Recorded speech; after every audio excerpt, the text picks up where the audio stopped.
Yo, what's poppin', man? It's your boy EI the King, and this is the Incarceration Podcast, where I talk about prison, pre, post, and present. And man, I share how everything that I experienced throughout my incarceration has radically transformed my life. This is the incarceration. All right, so look, man. People always ask me, and one thing I hate, bro, is when people ask me this question right here. Like, yo, EI, like, yo, what's it like in prison? Yo, it's so annoying. I hate it with the passion. And maybe now being home like a little over a year, 15 months, it doesn't bother me as much. But I think for me, like, yo, I've spent the majority of my life incarcerated, over 12 years in prison. So I'm way over, that part of my life. Like, I don't want to look back and talk about my prison experience unless I'm like sharing my testimony or it's empowering or impacting other people. But for people who are just like curious and like, want to know what prison life is like, if they're like unsure if they could survive, it's just annoying. And I'm just like, yo, it's like, go watch like, 90 Days In or whatever it is on like TV. Like, I don't even got to entertain that. But for you as the viewer, man, I'm gonna go ahead and give you an inside look. I'm gonna go ahead and answer that question for you, man. But rather than looking at it from a huge, broad lens of like, yo, what's it like in prison? What's it like in the county jail? What's it like being incarcerated? I'm just gonna briefly specify and hone in on just one reality, and that's, yo, listen, what's the first day like in prison? And I'll start the story, man, by saying, for me, from my first day in prison, I went to JIT Camp. And for those of you who don't know what JIT Camp is, man, that's gladiator school. That's adult prison, but you have to be 25 and under. So in the state of Florida, they have what's called youthful offender, YO. That's JIT Camp. That's, the nickname is gladiator school, JIT Camp. So youthful offenders, you can get sentenced from like the state of Florida as a YO, as a youthful offender. And normally that comes with some type of stipulation of the amount of time that you get. But there's also like, a known standard of living at JIT Camp. And that's why they call it gladiator school. It's savage. Them jitterbugs be fighting all day, gang banging, extortion is chaos. So the standard of living, the culture of JIT Camp, of gladiator school, is known to be way worse than adult camp. Like, they're killing more. Like, but people are getting bodied in adult camp. People are dying. Like, not too many, jits are killing each other, but they're definitely wetting each other up, jumping each other, stealing, extortion. It's just chaos. So for me, I wasn't sentenced as, a youthful offender. And I made sure that part of my plea deal when I was copping out and taking my time, I'm like, yo, I ain't taking no youthful offender. Like, I ain't trying to go to JIT camp. I just know it's chaotic. You know what I mean? I'm trying to break away from that thug lifestyle. I'm trying to get out of the streets. I just received salvation through faith in Jesus. I want to do right. I want to live right. I want easy time. Only got 2.5 years. I want to go up the road. You know what I mean? Better myself, focus on Jesus, come home a better man. I don't want to be up the road fighting all the time, get involved in all this chaos. I don't want to go to JIT camp. So I made sure that I wasn't sentenced as youthful offender. But also too, in like the county jail and the pod that I'm in, like all these convicts are like, yo, like, bro, you going to JIT camp anyway. You're under 25. But me, I didn't want to believe it. So I'm like, no, I'm not. I'm not going to JIT camp. You know what I mean? I was sentenced as an adult. I'm going to adult prison. So little did I know that whenever you go to like the reception center, it's like the Florida Department of Corrections, like the police. Like, if you're under 25, like, yo, they give you, you know what I mean? They give you a red hat. So whenever I'm coming off the bus, I'm not even going to go through the details, you know what I mean, of all the strip search and all that. I just want to hone in like on the fact of going to JIT camp right now. So whenever you're in line, you know what I mean, you're getting processed. You go in, you sit down, you see different people, you give them your information, and then when they're giving everybody their blues, you can see like the prison blues right here. By the way, these are real prison blues, and this was the last crime that I ever committed. You know what I mean? I ain't going to tell you the details of how I got them, but these are real the Florida State prison blues, and I got a whole gang load of them. So whenever they're passing out your prison blues, for those who are going to the JIT dorm, who are being classified as a youthful offender, even if you weren't sentenced as one, you get a red hat. So I know this is judgment time. So I'm on the bench. They call my name, Tester. I go up there to get my blues. And right when they hand me my blues, it's another inmate. He tried to give me a red hat with it. I'm like, nah, keep the red hat. And so he's like, bro, like, it doesn't matter if like you don't take the red hat or not, you classified as a YO. So I'm like, bro, keep the red hat. So I give him the red hat. I had to take my blues. I refuse to go to JIT dorm. I don't want to go to JIT camp. I don't want to go to deal with all that chaos. So whenever I try to get in line with the adults, they eventually call me. They're like calling names and telling everybody what dorm they're going to. So they don't call my name because I'm in like the adult line. And like, what's your name? I'm like, Tester. Like, Tester, man, you going to the JIT dorm, man. Get over there. So I'm like, crap, man. Like, you got a red hat? I'm like, nah, man. So they give me the red hat. So I'm in a line with the rest of the JITs. And you can see it on everybody's face. Everybody know what time it is. You know what I mean? You know what you're walking into. You're walking into the war zone. So, man, not only is like the lifestyle of JIT camp completely different when it comes to like the inmates, you know what I mean, who you locked up with, but the police, man, like, first of all, police, like in like the prison system, they got no, like not all of them, but the majority, like they don't got no respect for you anyway. They don't care about you. They're going to talk to you any type of way. You know, they're going to tell you what to do. They're going to cuss you out, whatever. But it's a custom of like the police with JITs. Oh man, they cussing you out, they slapping you, they make you do PT, which is personal training, like every morning. You know what I mean? So like all the time, man, they're like making the whole line as like, you got to march back and forth to chow. So man, it's just degrading, you know, at all times. So while we're marching, you know, to chow, and then we're marching to the JIT dorm. Like we're all out, you know, waiting in line, you know, right in front of the JIT dorm, and you can just hear all the JITs inside the dorm. Everybody's selling everybody out in line. You know, some of these dudes, they got like homeboys in the dorm, or they can tell they're from the city, they know them from the county, so they're hollering at them. But you know, they're shouting out whatever gang they in or whatever. But for the most part, everybody in the window in the dorm, they all selling out. Oh, y'all gotta tighten up. Oh, y'all gotta tighten up when y'all come in here. Oh, y'all gotta tighten up. So everybody's just in line with the game face on. You know what I mean? Like, dang. Like, it's about to go down. And keep in mind, like, I just recently got saved. So I'm trying to, you know, live unto the Lord, man. You know, I'm really trying to break away from street culture and break away from the streets and do right. But also, too, I remember being in the county jail. And my dog, he was actually my plug. He was way older than me. He did like multiple bids in prison, so he wasn't saved. He's still in the streets. Even though I genuinely just got saved in the county, I'm trying to live for the Lord. You know, I still talk to him every once in a while on the phone. So I'm talking to him. He knows I'm going to prison, so he's doing what OGs do. He's giving me game. Like, hey, bro, listen, man. Like when you go up the road, like listen, don't be friendly, man. Don't be friendly, bro. Like if you don't know him from the streets, don't talk to him. Don't be pussy, bro. Like somebody try you, like lean into him. First one, hit him right in the jaw. So even though I'm trying to live right and live a godly, Christ-like lifestyle, I also know I'm going into a war zone. And being from the streets, I know I'm gonna stand on my own too. So survival instinct is kicking at the same time. So I got like this internal moral dilemma. You know what I mean? How am I gonna honor Jesus in the chain gang, but also like not be walked on and be preyed. So all this is going through my mind. And man, listen, I want to say a side note, bro. I mean, don't get me wrong. I can't speak for the next man, but for myself, I'm just going to keep it a buck. Was I scared my first day in prison? Of course. You know what I mean? Of course. Just because like, even though I was in multiple, you know, juvenile programs, I was used to being incarcerated and fighting. Man, I think just walking into anything new in life, you know what I mean? It can be scary. You know, and especially whenever you going into like JIT camp and you know, like you hear all the war stories about, you know what I mean, everybody getting jumped, especially I ain't never gang bang, you know, me coming up, like I never wanted to gang bang. I thought like it was more like macho, it was more real to stand on your own too. So I wasn't banging. But I knew like if you were in prison you didn't bang, like you was really in for it. You're really gonna have to fight all the time and you're just pretty much by yourself. So yeah, I knew I was up against, man. So yeah, I was scared, definitely. You know what I mean? Definitely scared, you know, but my best to keep my unit on my face, mugging, you know what I mean? To where nobody could see fear, but you could definitely like look in the line. You could see those who are ready, you know what I mean? Some people, they up for it. They probably wasn't scared. They was ready to rock because they still on that. They still living that lifestyle. But for me, I'm not, but I'm going to handle mine regardless. And then you see other guys who are terrified. You can just see it all on their face. They're absolutely shocked, terrified.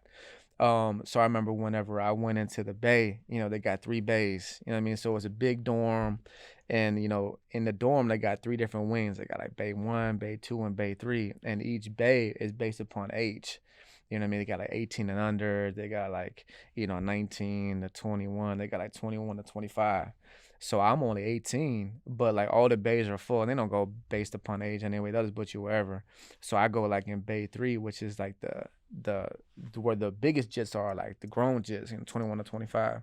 So it's countdown during this time. So whenever they put us in the bay, they walk us up, they tell us what cells we're in. We go up there, you see everybody on the window like mugging you, looking crazy. So you know what I mean. So you got to go in there with a unit on your face too. You mugging everybody, looking around. You can't be looking around, looking scared. So I go in there with my celly, and we're talking. He's cool. And I remember I used to always hear war stories like in the county jail about getting hit with a lock and a sock or like a canteen bag. So we're in there. He's only been in there for a couple of days, and he's just telling me how it went, how it is in there and like the rules and what to expect, So we're just chopping it up, and I'm asking them questions. I remember one of the first questions I asked, like, "Yo, people really be getting hit like with locks and socks and all that?" He's like, I haven't seen it yet, but I heard about it. So yeah. So cut to the chase. First day in prison. Who gets hit with a lock and a sock? Me. with a lock in a canteen bag. So they pop the doors. We had already ate chow, so everyone goes down to the day room, and it's pretty much like a custom. Like your first day in the dorm, your first day in prison, like you can't be in a room. Like you got to show face. You got to go out, mingle around. You know what I mean? Because if you just stuck in a room, like looks like you scared. You know what I mean? You got to go out there and show face. So I go down, in the day room, and I'm sitting down, and they got this JIT. So keep in mind, the majority of everybody in this, like this is reception center. So everybody's going to their permanent prison, their, permanent camp. But there's some people who are getting transferred to other, prisons. So they've been in prison for a while already. So there's one JIT in there, and he's already been in prison for some time.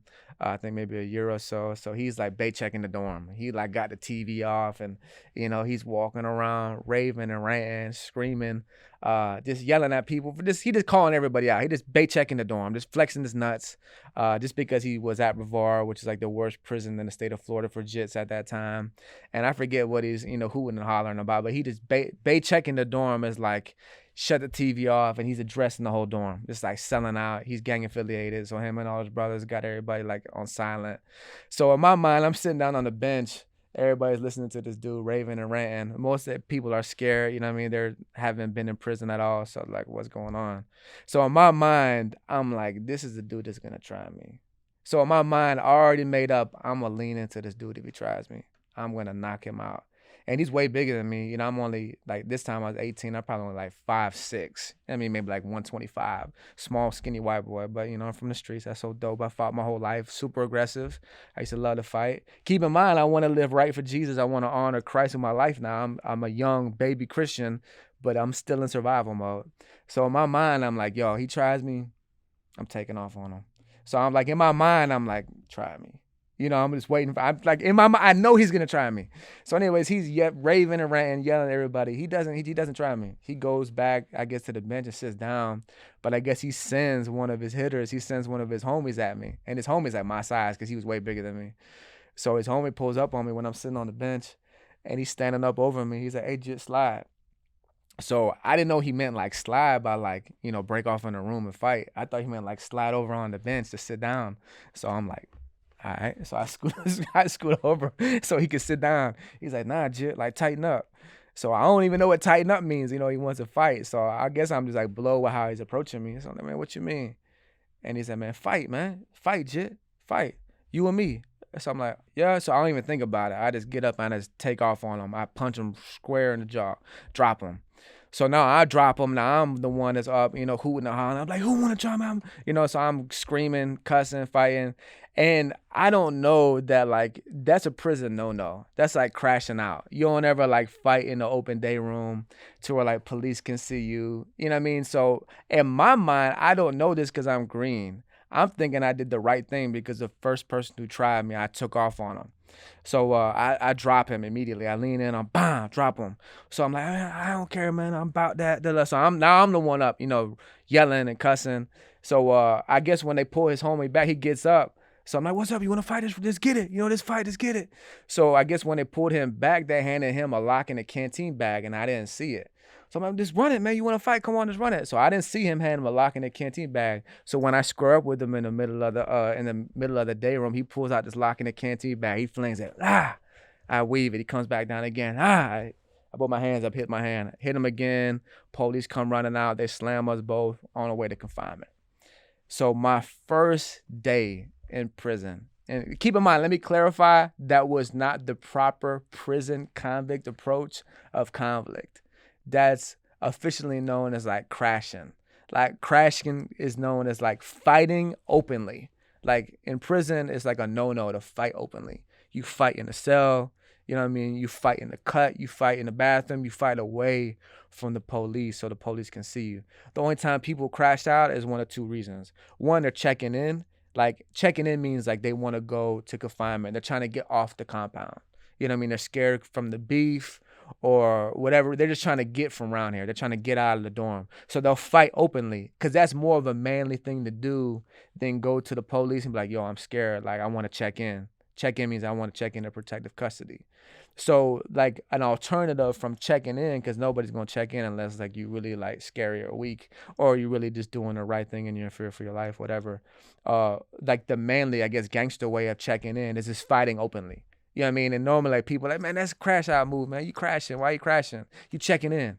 So I didn't know that because I'm green at the time. I just thought I was doing the right thing by trying to set an example of this dude of telling me to fight. I took off on him in front of everybody, dropped him. He put out a lock. He didn't even hit me when I blocked it, and I still took off on him to the police, slammed us. We both went to confinement. So I thought I was doing the right thing by taking off on him, but no, actuality, I was crashing out. So my first day in prison, I ended up in confinement, and I was hit with a lock in a canteen bag. I'm going to go in more detail later on in episodes explaining about what JIT Camp is, my first night in confinement, and a whole bunch of other stories. But I just want to lean in to the reality of being in prison for the first day. And that's just a brief snapshot of my experience of my first day in prison in that JIT Camp at that. So for you as a viewer, man, people always say like, man, what should you expect your first day in prison? Yo, your first day in prison, yo, expect one thing. Someone's gonna try you. I mean, don't get me wrong. Like, I guess it all depends where you go, man. Everybody's prison experience can be different. But I mean, if you're going to prison, like, yo, one thing you can definitely expect is people gonna try you. And especially at JIT Camp. If you're like 25 and under, you go to JIT Camp, they call it TOH. It means test the heart. They're gonna test your heart immediately, especially at JIT Camp. They're gonna see what you about. So normally at JIT Camp, like your first day in any dorm, especially when you go to your permanent camp, like it's the custom. The moment that you walk in the dorm, you got a TOH. And that means like you got to get in the grid.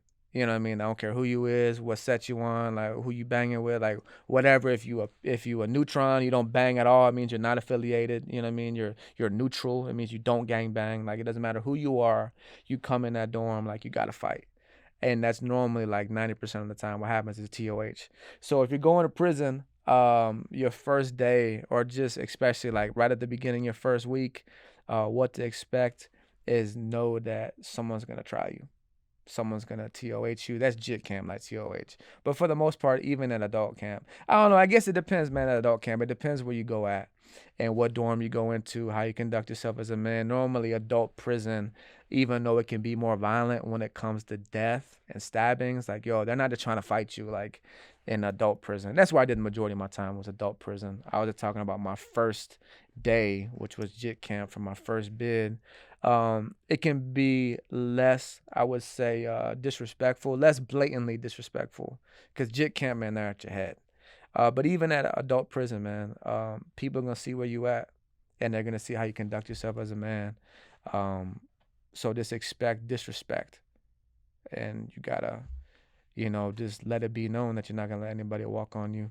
And I guess the advice that I give to somebody their first day, would be, man, there's a lot of things. I guess the things that come into my head immediately would be number one, don't go into prison like with a chip on your shoulder.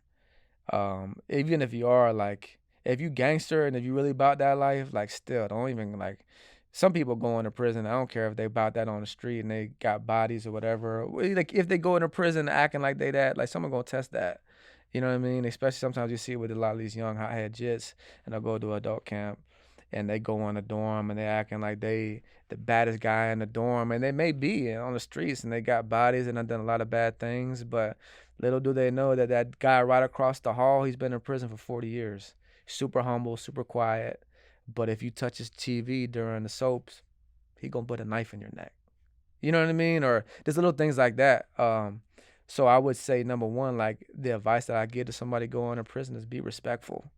Like the whole standard of prison is respect. And it's funny too, because I guess like a lot of people wouldn't expect that. I guess it can be extremely disrespectful. Obviously, if you got somebody like robbing you or trying to take advantage of you or the violence or whatever. But I mean, the living standard is respect, man, and you got to give it, and you definitely got to expect it. So I would say the advice I would give, man, is don't go in there trying to be somebody you're not, bro. Just be you. I mean, you got the most bugged out sherm people. No offense to like people who are like, I mean, I don't mean to say that in like a degrading way, but you just got the most average dudes in prison, man. Like anybody can survive prison. I think a lot of times Hollywood and every state's different, bro. And I think it all depends what prison you go to, what dorm you go to. Some people can go to a work camp. Some people can go to a T building with a whole bunch of lifers. So everyone's prison experience can be different. So all depends where you go at, I guess what state you're in, and just really how you live in. But I guess this nutshell advice I would give it, just be you, bro. Don't try to be no gangster. Respect people, but also too like demand respect. You know what I mean? Don't let nobody try you. Because if somebody tries you and other people see it, you know what I mean, you're pretty much communicating to the whole dorm or to everybody who sees it, or it's gonna spread around like, yo, you can treat this dude any type of way. So you don't have to like lean in on somebody like I did as a, stupid hot-headed jit, your first day in prison. But if somebody disrespects you, definitely gotta like address it and demand respect. And what I learned throughout my course of incarceration, following Jesus, honoring Christ, is I had to learn how to be assertive and how to demand respect, but in a Christ-like manner. You know what I mean? It didn't mean I had to like get into a physical altercation, but I had to address it. Like, yo, listen, man, holla at you, bro. Like, yo, don't disrespect me like that. I don't know who you think you're talking to, bro, but like, I ain't the one. So whatever. So the whole point I'm getting at is you just can't show fear, kind of too. Um, and also I would say some like just some small hacks would be like in prison, man, people read body language. Especially I think just because you're confined for such long periods of time. All people do is watch each other. Even if you're minding your own business, doing your own thing, man, you got to be aware of what's going on around you. You know what I mean? Like right when you get in the dorm, like you could tell who's affiliated with who by, who they're hanging out with and how they shake up, what's going on with the gang wars. You know what I mean? Who the thieves are, who the booty bandits are, who the punks are, those who are involved in homosexual activity, who's gambling, who the druggies are, you know what I mean, who the fiends are, you know what I mean, like who's selling the dope, who got the phones. It's easy it's obvious, you know what I mean, because you live in a close vicinity and you want to be wise and you don't want to be in other people's lanes, other people's game room, because that's disrespectful, getting into other people's business. But you do need to be observant. You need to be aware of what's going on around you. But the reason why I say all that is people can read fear. People can read your body language. So eye contact is a big thing. And just, I don't know, making it seem like you're comfortable, making it seem like you're normal. Um, I think a lot of times, like, especially if you're new, like in a dorm, your first day in prison, you're walking in a dorm, you're new in prison, walking in a dorm, everyone's going to be looking at you. You're new. Everyone's trying to see who this is, where you from, how you living. So a bad look is to walk in the dorm with your head down. You know what I mean? Looking like you're scary. Everybody's first thought of you is going to be like, man, this dude's terrified. You know what I mean? So even if you are terrified, like, yo, that's cool. That's all right. Sure, everybody got some type of fear in them unless you've been in prison before or if you're just some savage gangster with no emotion. But, just walk in and just be casual. You make eye contact. And I think that's a big thing, too, in prison, man, is making eye contact, like the seeing holes in the room, scanning your environment. And, like, I try to always make it intentional. Like, you put your stuff up and you go walk in the day room, walk around. You know what I mean? Just make it seem like you're accustomed to being in that environment, even if you're not. You just want to try to blend in. If you go get up on your bunk or go sit in your cell all day, normally that's what most people do their first day, honestly, anyways. But I would say, like, as from somebody who's done a lot of time, to give people advice their first day in prison, be, you know what I mean, be respectful, be who you are, stay out of other people's business, but just try to blend in and like not look scared. And I would also say too, man, like I remember looking back and I don't want to tell the fullness of the story, man, because that's going to come down later on the line, man. Y'all got to keep watching. If you want to hear the fullness of the details of my first day in prison, man, it's coming, man, but you're going to get it in pieces. But I remember, like, my first night in prison. like some of my thoughts were. Like I'm 18 years old, man. You know, I was a senior in high school. I wasn't in high school. I dropped out. I was already expelled from like two different schools, you know, public school, second chance school. And then from a third chance school, I went to juvenile program after juvenile program, trying to make my way back into public school while I'm still in the street selling dope, robbing, all those things. But when I went to prison at 18, you know, I was supposed to be a senior in high school. And I'll never forget because like my class didn't even graduate yet. And I remember like that first night in confinement, you know, plus two, my baby mama's pregnant with twins. She's like 8 months pregnant. And I remember looking in the mirror. They put me in a cell by myself, even though I wasn't a check-in or nothing. But like the confinement was full with like adults. And they had separated, like they had like a confinement for like YOs, but like all the cells were full besides the guy that me and him fought, and they put us in separate cells. But I remember looking in the mirror, like late that night, and I remember just looking at myself in the mirror. Cause I'm like processing all this. Like, dang, like I'm in prison. You know what I mean? This is like a freaking life changing moment for me. I'm 18 years old. I'm still a kid. And I'm in prison. And then I'm in confinement at that. My first day, get hit with a lock in a canteen bag. You know what I mean? Get into a fight. And I remember just looking at myself in the mirror in prison. And I'm sick, bro. And I remember just looking at myself in the mirror like, what am I doing? You know what I mean? Like, what am I doing with my life? And I think just having plenty of sense, man. I've always been smart, and I always knew better. And I know God had a call on my life. And like I said, at this point in time, man, I just recently received salvation. So, man, I was really just reflecting and just being aware of what I'm doing. Like, man, I'm freaking throwing my life away. So I just remember looking at the mirror in confinement, like, what am I doing, man? And just aware of the consequences of my actions of this street lifestyle and just, you know, throwing my life away, man. But transitioning from that, man, breaking away from prison and now to just life out here in society, you know. So for doing over 12 years in prison, you know, a lot of times people can ask me or they can be curious of how the transition has been for me, especially just like when it comes to like culture. You know, like, cause like, yo, like a lot has changed over the course of 12 years. And like I said, I was out for like little stints, like 8 months to 6 months, you know, for 14 months out of 12 I've been in society. So those are only little snapshot, little brief windows. But I was able to see culture, you know, for those little, you know, couple months. And so people always ask me, they're like, yo, like, how is it adjusting back to society, you know, when it comes to culture? Like, and how is that? And you know what's funny too is like, yo, I was aware of that. I remember going into prison like at a young age, at 18, and I used to see, you always see these old convicts. These old convicts look crazy. They just like got bugged out eyes. And they always be like, you know, looking around them, looking crazy, you know, like kind of like jumpish. And yeah, they probably bugged out. Not all lifers are like that. But I remember in my mind, I was like, man, like, is that what like a long time in prison does to you? You know, what makes you bugged out? Because I don't want to be like that. They're watching everything, making sure nobody's sneaking up on them, always looking around. They're talking to you, but they're always looking around, always watching something. It's like, dang, that's crazy. But I remember when I first went to prison at 18, I was like, man, I don't want to end up like that. So I think I was aware of like the effects of people being institutionalized whenever I first went in, because I was already institutionalized as a kid, man, in and out of juvenile programs. But I think I did some things intentionally, especially like it's different when you catch small bids. Whenever you catch like small bids, it's like they're kind of their vacations. Even though the first one for me was different because I was 18, like my world was snatched from me. You know, especially my baby mom was pregnant, about to have my first children. Um, but like the second bid, you know what I mean? It's like, all right, I'm used to it. I only got 2 years, quick vacay.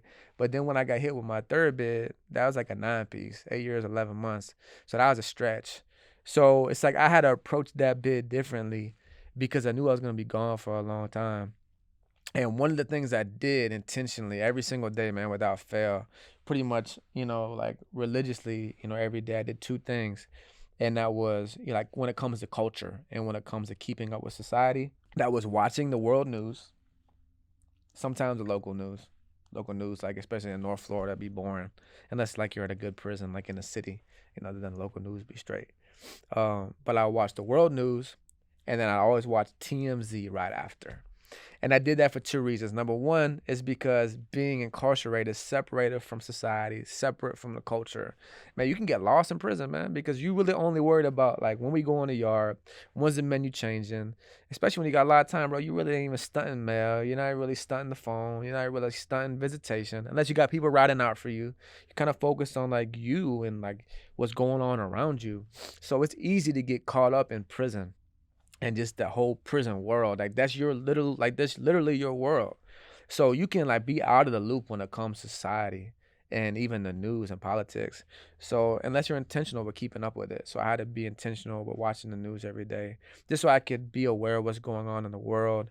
But I especially watch TMZ every day. And there's a whole bunch of like, gossip about celebrities and all that. But as an artist who God gave me a vision about my release of being within the industry and, using music to proclaim the gospel and impact lives. And just being a lover of music, man, and just always being, just interested in the music culture. I would always watch TMZ, not just to keep up with like the music culture, but also too because TMZ was a really good inside look of what was going on in society. You know what I mean? Of like the cultural changes. You could see like the change in fashion, what's trending. You know what I mean? I remember like when I first started seeing like the real high shorts. I'm like, man, that's crazy, man. Like, just seeing the different trends of culture, of fashion, um, like the baggy clothes is back in now and all these different things, the big shirts and all that.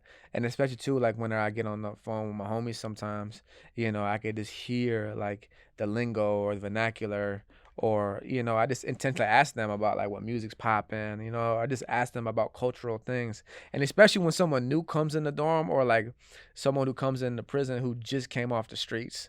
They normally like lace up everybody, how it is like in society right now. Not like it's being done intentionally, but you kind of just like pick it up. You know what I mean? How culture is changing. So for me, I think I was aware of like the change in culture coming home. But the biggest adjustment for me, I think, was just the fact that technology was crazy. And I think that was probably one of the most frustrating things when I came home was how difficult it was to adjust to technology. It's like, man, everything needs a password. And it's like, I can't remember all these passwords. Man, I didn't know how to like save the password on my phone. I'm losing passwords. I got to keep forgetting my password link, or I don't even know how to turn the TV on. It took me a while to figure out how to use an iPhone. So, man, technology would really piss me off when I first came home. I remember I would literally be so aggravated. I would just like put down the phone, put down the remote, I would just walk away.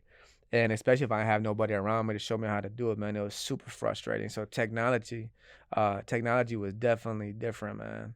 Um, but I would say the fun part about it too, man, was like now I'm a like technology, like I'm an Apple fiend. Like I remember when these Apple, I think it's like the 13 or the 14, I forget which is the newest one. The newest one that's out, I got it. But yes, it is a 14. So when I was at work, at least I had an iPhone 12. I had put up at work, so I use it every day at work. I had it hidden in the locker. So then the 13 came out when I came home, but it's like, nah, I'm gonna wait till the 14 comes out. I'm gonna upgrade. I'm gonna buy the new one, whatever. So I'm such an Apple fiend now because I love technology so much. I remember I'm doing Uber driving. I'm watching the live feed from Apple about the new Apple 14. It's like that stuff's fun for me. Like things about culture, it's like some people don't care about it. Um, but for me, man, I love it. Just because like all of it's new and it's super interesting. And it's funny too, because I be killing it on socials. I'm a creator, I'm naturally creative. And I love just like, coming up with different skits to promote and market my music or different inspirational messages to share the gospel. Or just me, being goofy, being funny, whatever. I feel like personally, I feel like I'm a genius when it comes to social media. Uh I mean, even though like I'm not like viral yet, I mean I'm doing pretty good like on TikTok especially and Instagram. Um, but I know how to use like the app really good. And I remember some of my homies be asking me like, "Yo, how do you like do that with the captions or this and that and the cuts?" And I'm like, "Dang, like I'm supposed to be asking y'all this. You guys have been out here forever. You know what I mean? I'm the one getting everybody game like when it comes to socials." So I think that's something I really just enjoy and I've taken off with coming home. It's just the advancement in technology, even though it was difficult to adjust to. It's definitely been fun. But I guess another big thing, man, that's been difficult, or maybe this thing that have been obvious. I was talking about it earlier. I was talking about eye contact in prison, and that's a big thing. Just body language. Even man, I wasn't on that. I wasn't living that life in prison, man. Like Jesus radically transformed my life in prison. So prison for me, my incarceration was a missionary journey. It was the Lord blessed me with the opportunity to know Jesus more, to make Him known and proclaim the gospel, to make disciples in prison, full time grind in ministry.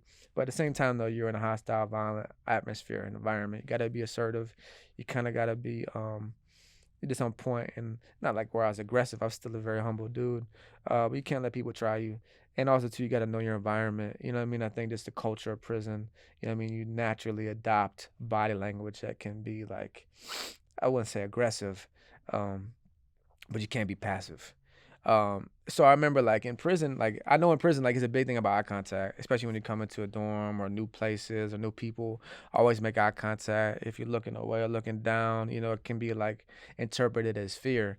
So I remember like coming home, like I noticed that a lot, that I always make eye contact with people when I'm like walking around or when I'm moving or when people are like walking past me.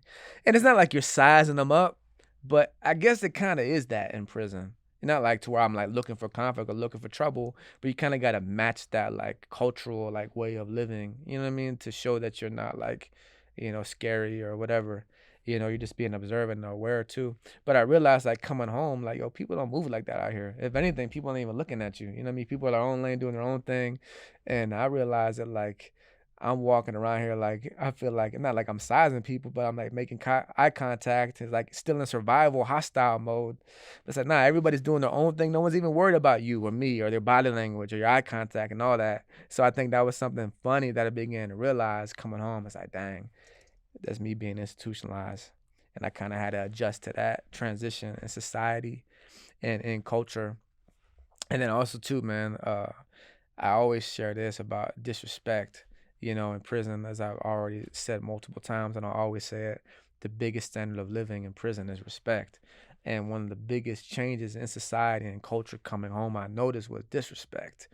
And because in prison, there's consequences for disrespect. There's violence. You get stabbed. You have to fight. You know what I mean? You got to answer that. There's repercussions. But out here in society, man, there's not. People are rude all the time. People cut you off in traffic. They flick you off, or they don't hold the door open for you. Or they'll rudely interrupt your conversation without saying anything, or they'll bump into you. Some people may not say nothing.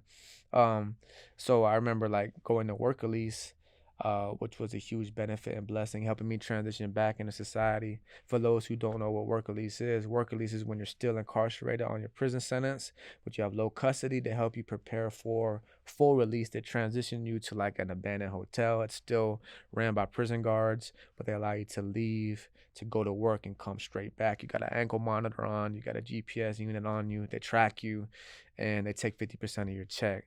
But it's still a huge blessing because not only can you save money before you go home, but also you get to briefly transition just by riding the bus, working with free world people. So I remember just going to work at work at least. I began to see how people are talking to each other, even though they're laughing and clowning. I'm like, dang, that's crazy. It's kind of disrespectful. And that's something I had to adjust to, being back out here in society. Um, so that's definitely been a transition in culture that I had to adjust to. And as I've already shared too, man, throughout my incarceration, I thank God. He radically transformed my life while I was in prison. I discovered the call and the purpose He placed upon my life. First, just to know Jesus, also to make Him known, primarily through preaching and teaching the gospel and through discipleship.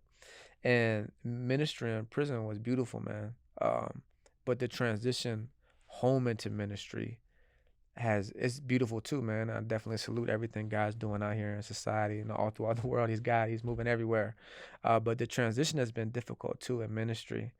And I think just like a small inside look of how that has been is because like in prison, the guys who I was blessed to be able to serve and to be used by the Lord to disciple them and pour into their lives, to invest in them.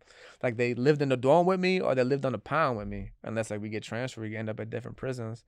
But even if they're struggling or if they're like isolating or they're like walking away from the faith, they're wrestling with things. Like yo, you can always like run down on them and pull up on them. Like bro, what's up? Where you at? How come you been at chapel? What's up? What's going on with you? You all right? You can get in their chest easy, to where like you can always pull up on them. The same thing with me. If I'm discouraged, if I'm isolating, people can pull up on me. The community is more close knit. But out here in society, one of the first challenges I realized within ministry was I had to learn how to disciple different out here. I really had to learn how to um, pursue people differently in society. And a way that I learned to do that was through like meetings. Because out here in society, man, people can show up at church on Wednesday night or Sunday morning, and that be the last time you see them. Or they don't pick up the phone, they don't respond to text, or they just stop coming along and they fall off the face of the earth. And it's hard to follow up with them or to really invest in their lives and to disciple them. So a way that I learned how to disciple people out here was to be intentional about like structuring that time out with them. And normally I do that like through coffee. Like, hey, yo, man, let's go out for some coffee. Let's go out to eat, or invite them out, or invite them to your place, or if they invite you to their place, if they want you around, whatever. So I think that was like a ministry hack I had to learn out here, that the ministry context is different from prison out here in society. But listen, man, there's so much more to talk about, man, about just how it was in prison, the transition out of prison, and then also as Mel, man, like what's going on in my life now, like apart from prison and everything. So, man, listen, this is your boy the King, and this is the Incarceration Podcast. We talk about prison, man. I talk about prison, pre, post, and present. How everything that I experienced throughout my incarceration has radically and forever transformed my life. This is the Incarceration. Like I said before, man, go ahead and like this video, man. Rate in the comments, man, how you feel about it, 1 to 10. You know what I mean? If you think it's fire, go ahead and drop a fire emoji. If you think it's trash, go ahead and put a trash bin emoji. I don't even care. If you got different perspectives, different experiences, any questions, anything you want me to share, you want me to lean in more and focus on, go ahead and let me know. Appreciate you. Love. Till next time.